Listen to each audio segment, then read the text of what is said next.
Imagine un instant. Dès que tu prends la décision de te placer au centre de ta propre vie, tout change. Des opportunités surgissent, des rencontres significatives se présentent, et l'univers semble enfin répondre à tes aspirations. Cette révélation, puisée dans la philosophie bouddhiste, a bouleversé ma perception de l'existence. Je m'apprête à te dévoiler pourquoi s'accorder cette priorité n'a rien d'un comportement narcissique, mais constitue au contraire le geste le plus généreux que tu puisses offrir à l'humanité. Cet instant arrive parfois en douceur, parfois avec violence. Tu prends conscience que tu t'es égaré, non pas physiquement, mais au plus profond de ton être. Des années durant, tu as répondu aux sollicitations extérieures, endossé les fardeaux d'autrui, arboré un sourire malgré une détresse intérieure, accepté ce que ton âme refusait, jusqu'au jour où cette existence devient insupportable. Au réveil, avant même que tes paupières ne s'ouvrent, tu ressens cette lourdeur particulière. Pas une fatigue ordinaire qui disparaît après une bonne nuit, mais celle qui imprègne l'esprit, celle qui naît d'une vie vécue en apnée, constamment orientée vers les autres, jamais vers soi-même. Tu es peut-être cette personne qui s'active dès l'aube pour organiser, rassurer, résoudre les problèmes d'autrui, tout en se sentant transparente. Ou celle qui accumule les réussites aux yeux du monde, mais s'endort chaque soir avec un vide que nulle victoire ne parvient à combler. La philosophie bouddhiste évoque un concept qui me hante, l'oubli de soi. C'est l'un des poisons les plus destructeurs, car lorsqu'on s'efface, on se coupe de l'essence même de notre vie. On distribue sans compter, sans voir qu'on se dessèche progressivement. Je garde le souvenir précis d'un moment particulier. Installé à ma table, une tasse refroidie entre les mains, tout paraissait normal autour de moi. Les bruits urbains, les notifications du téléphone, la lumière douce sur le mur. Pourtant, à l'intérieur, régnait une désolation totale. Une question a alors émergé. À quel moment ai-je cessé de m'écouter vraiment ? Cette interrogation a résonné comme un gong dans un sanctuaire silencieux. Selon les enseignements bouddhistes, l'instant où tu reconnais clairement ta souffrance marque également le début de ta libération. Ce jour-là, j'ai compris que je ne vivais pas mon existence, mais celle façonnée par les attentes et les besoins des autres. Cette révélation frappe comme un coup. Tu te tiens au bord d'un précipice. Soit tu recules vers l'ancienne vie, soit tu sautes et découvres comment voler. Depuis l'enfance, on nous inculque que penser à soi relève de l'indécence. Qu'une personne vertueuse donne sans calculer, s'efface pour ses proches, reste disponible et patiente même épuisée. Nous avons porté cette conviction comme une médaille invisible, pensant qu'elle nous rendait dignes d'affection. La réalité, à force de nous effacer, nous avons commencé à disparaître. Pas brutalement, mais graduellement. Dans ces « ce n'est rien » murmurés alors que tout importait, dans ces présences forcées alors qu'on rêvait de s'échapper, dans ces sourires masquant des larmes invisibles. Le bouddhisme nous révèle que l'amour véritable débute en soi. Non pas un narcissisme vain, mais une bienveillance consciente qui reconnaît nos limites, nos besoins et nos blessures. Car impossible d'offrir au monde ce qu'on ne se donne pas d'abord. Visualise un jardin. Si tu verses toute ton eau sur les plates-bandes voisines, que reste-t-il pour la tienne? Tes fleurs se faneront, ton sol s'appauvrira. Même si tu maintiens les apparences, tu te sentiras stérile intérieurement. Te choisir, c'est irriguer ton propre jardin pour que ses couleurs puissent ensuite rayonner. Affirmer « j'ai besoin de me ressourcer », dire « pas aujourd'hui », fermer la porte pour te retrouver en tête-à-tête avec toi-même, rien de cela n'est égocentrique. C'est de l'amour.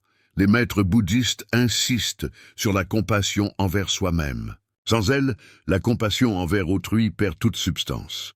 C'est comme tendre un récipient vide, le geste existe, mais il ne contient rien.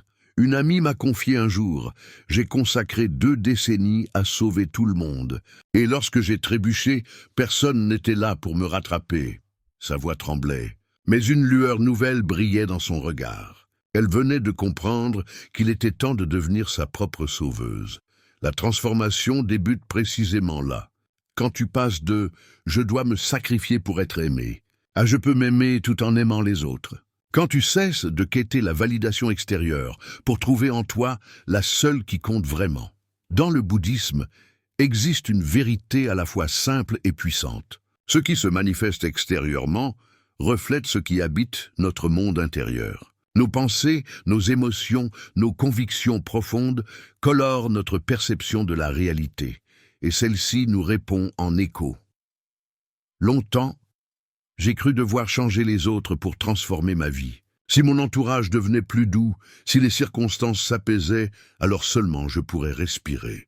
Mais j'ai découvert, parfois douloureusement, que ce chemin mène à l'épuisement. Plus on tente de contrôler l'extérieur, plus on perd de vue l'essentiel, notre état intérieur. Lorsque j'ai commencé à me choisir, quelque chose s'est déplacé en moi.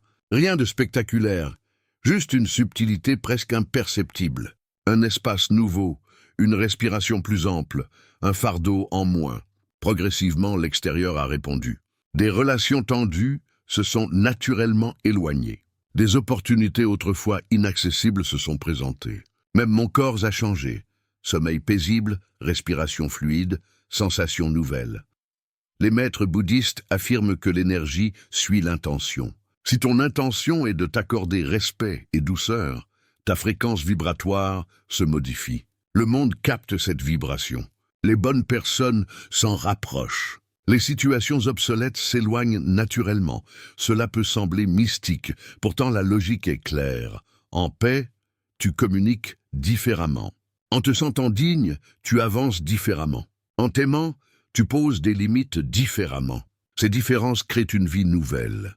Le bouddhisme enseigne également la loi de cause à effet. Chaque pensée, chaque parole, chaque action est une graine plantée. Semer peur, doute et sacrifice contraint génèrent davantage de la même chose. Planter respect de soi, gratitude et clarté fait éclore autre chose, quelque chose qui te ressemble enfin. Un maître m'a transmis un rituel matinal pour se choisir. Avant de te lever, pose une main sur ton cœur et demande-toi « Comment puis-je me choisir aujourd'hui ?» Puis écoute. La réponse sera peut-être un refus nécessaire, une heure rien que pour toi, une promenade solitaire. L'essentiel est d'agir en cohérence avec cette réponse. J'ai adopté cette pratique et chaque jour où j'honorais véritablement cette réponse, ma journée changeait.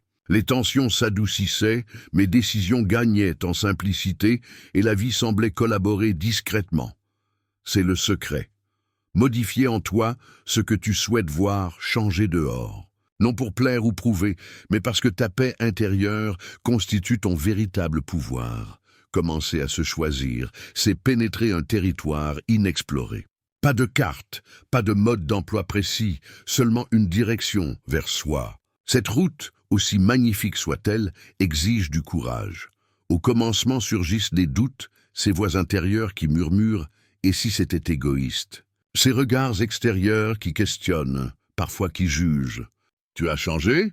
Oui, parce que tu refuses désormais de vivre à demi-mesure. Se choisir implique d'abandonner certaines habitudes confortables, mais toxiques. Fermer la porte à ce qui ne résonne plus, même si c'était familier.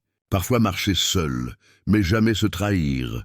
Avec le temps, cette solitude se métamorphose. Elle cesse d'être un vide pour devenir un espace sacré où résonne ta propre voix, claire et solide. Un lieu où tu découvres que tu es plus forte, plus tendre, plus vaste que tu ne l'imaginais. Le bouddhisme nous rappelle que chaque instant offre un nouveau départ. Inutile d'attendre un signe grandiose ou une permission extérieure. Le moment est déjà présent. Chaque respiration est une invitation à recommencer, à choisir encore ce qui t'élève. Un jour, tu te surprendras à sourire sans raison.